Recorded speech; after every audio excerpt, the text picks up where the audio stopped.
여러분 안녕하십니까? 오늘도 인사를 드리고 있는 크립토마토. 오늘 주목할 만한 소식들이 좀 나왔습니다. 일단 영상 시작하기 전에 언제나 그렇다시피 달러 차트 확인해 보도록 하겠는데요. 달러 인덱스 오늘 큰 폭으로 하락하고 있습니다. 90.23포인트. 이거 조만간에 80대를 보게 될 수도 있을 것 같다라는 생각이 드는데요. 계속해서 약세를 보여주고 있는 달러. 그 외 미국 증시 같은 경우는 계속해서 오르면서 신고가를 갱신을 해주고 있고, 금 같은 경우도 오늘은 힘을 내주고 있는 상황. 그러나 비트코인 같은 경우는 어제 하락으로부터 반등을 하긴 했었습니다만은 그렇게까지 강력한 모습을 아직까지는 보여주고 있지는 못합니다. 57,444달러. 알트코인들 같은 경우는 저마다 강세를 보이는 코인들이 있기도 한데요. 상대적으로 시총이 작은 코인들, 리스크부터 시작해가지고 아이콘, 코스모스 등등이 오늘 좀 강세를 보여주고 있는 모습들이 보여지고 있습니다. 그와 동시에 비트코인 도면스 같은 경우는 살짝 올라갈랑 말랑 하고 있는 모습이 보여지고 있는데요. 지금 현재 45.86%. 과연 주말 동안에 비트코인 도미넌스와 암호화폐 시장은 어떤 식으로 흘러 들어가게 될 것인지 계속해서 기대를 가지고 지켜보도록 하겠는데요. 일단 달러가 굉장한 약세를 보여주고 있기 때문에 조만간에 이 상태에서 쏟아지기라도 한다면 미국 증시, 금, 은, 비트코인에 굉장한 수혜가 되지 않을까라고 많은 사람들이 기대를 하면서 지켜보고 있습니다. 비트코인 같은 경우는 뒤에서 또 분석을 통해서 알아보도록 할 텐데 지금 횡보를 해주고 있죠. 일정 구간을 왔다 갔다 하면서 와리와 가리, 와리가리를 때려주고 있는 비트코인. 과연 결국 어떤 방향으로 움직이게 될 것인지 오늘 나온 정보들을 통해서 한번 가늠해 볼 수 있기를 바라봅니다.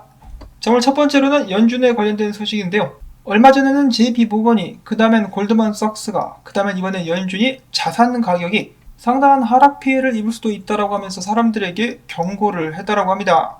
미국 금융 시스템이 대체로 안정적이라고 평가를 하면서도 미래 위험은 증가하고 있다. 구라를 치고 있죠. 미국 금융 시스템이 안정적이라고 하는데 구라라고 볼 수가 있겠고, 그러면서 일부 자산의 가격이 좀 높은 상태다. 이런 환경 속에서 위험 감소 성향이 떨어질 경우 자산 가격은 상당한 하락의 피해를 입기 쉬울 수 있다. 즉 최근 급등한 증시와 다른 자산들이 피해를 보게 될 수 있다라고 경고를 한 것이죠. 몇몇 사람들은 이런 식으로 경고를 하는 것이 하루 이틀 일이냐라고 하면서 대수롭지 않게 넘기기도 하는데요. 연준, JP모건, 골드만삭스, 그리고 최근에는 뱅크 오브 아메리카까지 자산 가격 급락에 대해서 경고를 했습니다. 과연 이들은 단순히 사람들을 겁주기 위해서 이런 식으로 경고를 하고 있는 것일까? 아니면 정말로 뭔가 위험이 다가오고 있는 것일까? 머릿속이 약간 복잡합니다. 자, 이런 상황 속에서 대한민국에서는 사기꾼들이 활개를 치고 있다고 하는데요.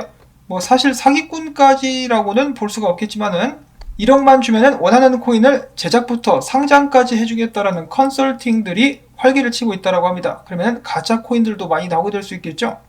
그래서 여러분들께 다시 한번 드리는 말씀이지만은 만약에 누가 저한테 와가지고 국내 코인 새로 나왔는데 투자할 거냐고 물어보면은 저는 안 한다고 이야기를 할 것 같습니다. 물론 아이콘이나 클레이같이 제대로 개발이 이루어지고 있는 코인을 말씀드리는 것이 아니고 듣보잡 코인, 신생 코인들을 말씀을 드리는 거예요. 오해가 없기를 바라고. 그 다음에 한국에서는 홍길동 코인이라는 것도 있다라고 하네요. 동해번쩍 서해번쩍 전국민 에어드랍을 목표로 하는 홍길동 코인. 도지코인 개발자와 파트너십을 맺기도 했다라고 하는데요. 뭔가 좀 흥미로운 것 같기도 한데 약간 미심쩍기도 한 그런 프로젝트라고 볼 수가 있겠습니다. 일단 지켜봐야 되겠죠. 홍길동이 될 것인지 고길동이 될 것인지 일단 이런 프로젝트가 있습니다라고 여러분들께 말씀을 먼저 드립니다. 그 다음으로 한국 같은 경우는 수사 및 청문부서 사람들은 앞으로 암호화폐 투자를 할 수 없게 될 것이라고 하네요. 아니 도대체 이게 뭔 소리지? 여기가 중국인가? 왜 남이 투자를 하건 말건 이런 것을 가지고 왈가왈부 하는지를 모르겠습니다. 어차피 가족들을 통해서 하면 되기 때문에 별 효용성도 없는 그런 지침이라고 볼 수가 있겠는데요. LH 같은 거 조사하라니까 그런 건 안 하고 엉뚱깽뚱한 짓만 하고 있는 경찰청이라고 볼 수가 있겠습니다. 강제로 경찰들 백신을 맞추질 않나. 자, 그 다음으로 넘어가서 오늘 또 큰 소식 한 가지가 나왔습니다. 마치 택견이 생각나는 이름이죠. 에크의 바네크가 미국 내에서 비트코인 ETF 신청에 이어서 이더리움 ETF도 신청을 때렸다라고 합니다. 지금 당장 승인될 것이라고 기대를 하는 것이 아니라 이더리움 제도권 편입을 위한 굉장한 한 걸음을 내딛었다라고도 볼 수가 있는 것이겠죠. 언젠가는 승인이 되긴 될 거라고 저는 기대를 하고 있습니다. 당연한 것인지는 모르겠지만 캐나다 같은 경우는 이더리움 ETF도 승인이 됐는데 미국에서도 순차적으로 비트코인 다음에 이더리움까지 ETF들이 승인이 될 수 있기를 바라봅니다. 자, 그 다음에 에이다 같은 경우 최근에 사상 최고가를 경신했는데요. 에이다의 차트를 본 유명 분석가 마이클 반데포페는 정말 아름답다라고 이야기를 하면서 $5까지 갈 수도 있을 것이다 라고 이야기를 했습니다. 또 다른 분석가인 저스틴 베넷은 에이다가 $20에서 $30가 되더라도 놀라지 않을 것이라고 이야기를 하기도 했다라고 하네요. 정말 신나는 에이다에 관련된 예측이라고 볼 수가 있겠는데 아이 좋아라고 외치고 있는 듯한 찰스의 표정이 인상 깊습니다. 그 다음에는 원인치가 유니스왑의 버전 3를 통합했다라는 소식이 나왔었고요. 세타 토큰 같은 경우는 구글과 협력해서 스페이스 X 우주 스트리밍 서비스를 성공적으로 완료시켰다라고 합니다. 세타랩스는 나사의 동영상에 직접 접근할 수 있는 몇 안 되는 동영상 서비스 중에 하나라고 하죠. NFT뿐만 아니라 우주 스트리밍까지 세타랩스 가즈아를 외치고 있는 사람들의 목소리가 들리는 듯 합니다. 자, 그 다음에 트론 차트인데 만약에 트론이 좀 폭발적으로 상승할 수 있다 그러면은 단기간에 25센트까지도 바라보게 될 수 있지 않을까라는 기대감이 또 있기도 하다라고 합니다. 자, 근데 일단은 비트코인이 좀 받쳐줘야 되겠죠. 그 다음엔 카바에서 조만간에 카바 스왑을 출시하게 될 것이라는 소식이 나왔었고, 도지코인의 아버지로 불리는 일론 머스크, 최근에 사람들에게 이런 식으로 충고를 했다라고 하는데 암호화폐는 유망하지만은 투자는 신중해야 한다. 도지코인 때문에 너무 많은 관심이 쏠리자 좀 찔끔했나 보죠. 근데 맞는 말이긴 합니다. 암호화폐는 유망하지만 투자는 신중하게 진행을 해야 되겠죠. 그리고 추가적으로 지금 현재 도지코인 투자자들이 굉장히 기대하고 있는 이벤트가 있죠. 일론 머스크가 SNL에 출연해가지고 도지코인에 관해서 뭔가 이야기를 하게 될 것이라고 하는 것인데 과연 그는 무슨 이야기를 하게 될까? 개소리 하겠죠. 개코인 이야기 하는데 해당 프로그램 같은 경우는 미국 시간으로 8일 23시 30분에 생방송으로 방영이 될 예정이라고 합니다. 자, 과연 일론 머스크와 함께 도지코인은 계속해서 펌핑할 수 있을 것인가? 전 세계의 암호화폐 투자자들이 관심을 가지고 지켜보고 있습니다.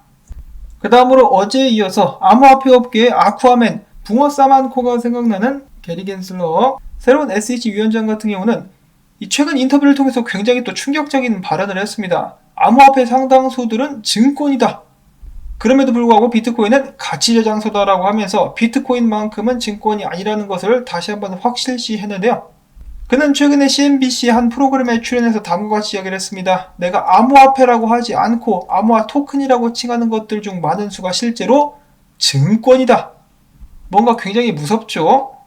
그러면 그 증권들을 대상으로 언제든지 SEC가 제재를 가할 수가 있다라는 식으로 해석을 해볼 수가 있기 때문에 많은 미국 내 암호화폐에 관련된 사업을 하는 사람들을 불안하게 만들고 있습니다. 아니 도대체 왜 그러세요? 제대로 된 기준이라도 좀 만들어 주든가. 투자자를 보호한다는 명목 하에 암호화폐 시장에 폭탄을 던지지 않을까 굉장히 불안합니다. 그래도 비트코인은 좋게 보고 있는 것 같죠? 비트코인에 대해서는 디지털화된 희소가치의 저장소이지만은 변동성은 매우 크다라고 이야기를 했다고 하네요. 그 다음에 이어서 민주당 쪽에서 전 미국 대선 후보로 나왔었던 워렌 데이비스 상원 의원은 최근에 또 다시 한번 비트코인을 까내렸다라고 하는데요.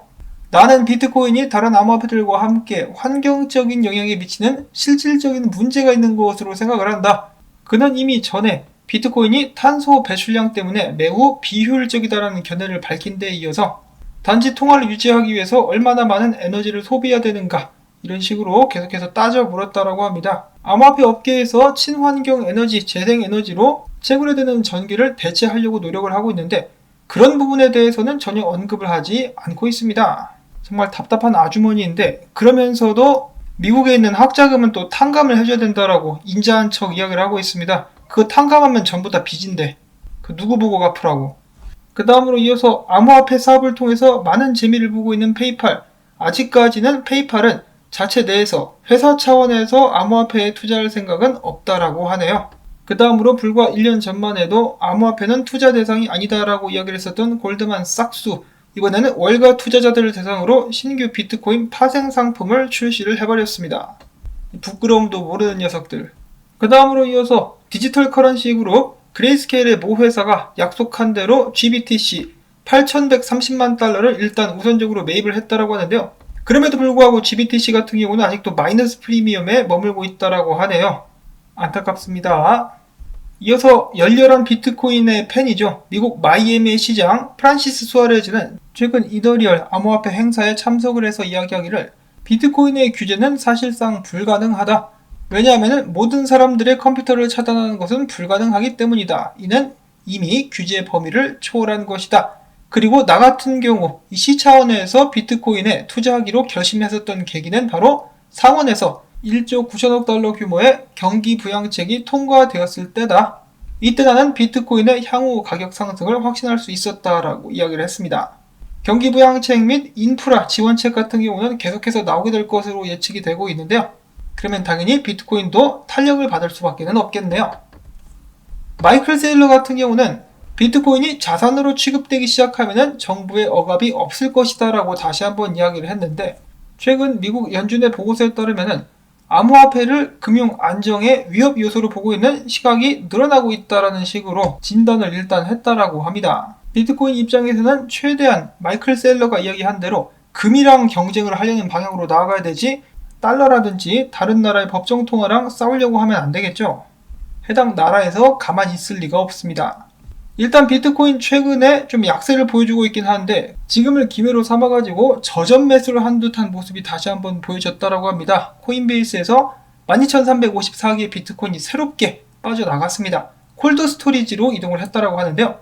자, 과연 이거 누가 산 것일까요? 미국 내 어떤 기업이 비트코인을 사서 모으고 있는 것인가? 굉장히 기대가 됩니다.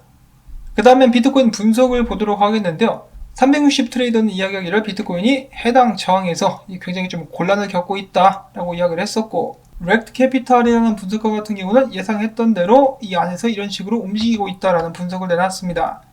인컴 샤크 역시 비슷한 의견인데요. 박스권 횡보가 이루어지고 있는 상황이라고 지금 이 시장을 판단하고 있었고, 플랜 B 같은 경우는 이야기하기를 비트코인 가격이 일단 57,500달러 근방에서 머물고 있는데, 비트코인의 바닥을 나타낸다라고 볼 수 있는 지표 200주간 온체인 실질 가치 지표 같은 경우는 계속해서 올라오고 있다. 즉 비트코인의 바닥 중에 바닥이 계속해서 빠른 속도로 상승하고 있다. 해당 지표 아래로 비트코인 가격이 내려간 적이 없다라고 하니까요. 앞으로도 비트코인은 해당 가격 아래로 내려가지 않을 것이다 라고 예측을 하고 있는 것 같습니다. 물론 지금 일단 현재 가격과는 차이가 좀 있습니다. 그렇지만은 비트코인의 바닥 중에 바닥 가격은 계속해서 상승 중, 비트코인의 성장세를 엿볼 수 있는 한 부분이다 라고 생각을 할 수가 있겠습니다. 자, 이렇게 해서 오늘도 준비한 소식들 여러분들께 모두 전해드릴 수가 있었는데요. 도움이 되셨다면 오늘은 토마토밭에 붕어 싸만코 던지기 광고 영상 시청을 통해서 이 채널 지원 부탁을 드립니다. 그러면 저는 다음에 새로운 소식 가지고 인사를 드릴게요. 안녕히 계십시오.